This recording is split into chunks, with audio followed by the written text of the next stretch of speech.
Кума край гаснеща жарава, майка българска седеше и чакаше обичан мил. Свидният си син Васил, тиранът гонеше го с ярост и търсеше го от зори, но хората над него бдяха и пазеха го от беди. Левски водеше народа с малко думи, с повече дела и с мисъл за свобода. Готвеше го за борба. Левски водеше народа с малко думи, с повече дела и с мисъл за свобода. Готвеше го за борба.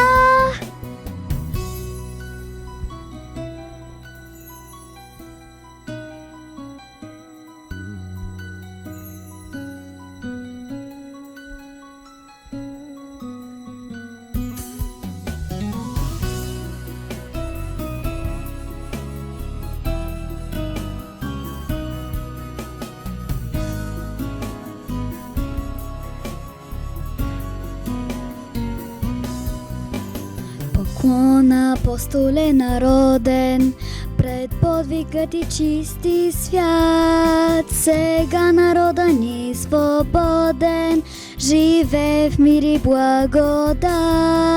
Сега народа ни свободен, живее в мир и благодат. Левски водеше народа с малко думи, с повече дела и с мисъл за свобода. Готвеше го за борба.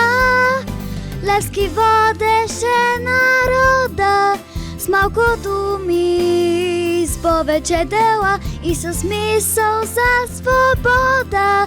Готвеше го за борба.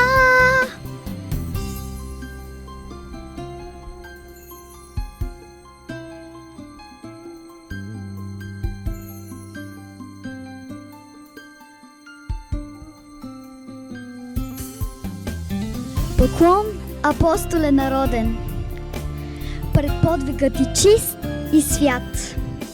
Сега народа ни свободен, живее в мир и благодат.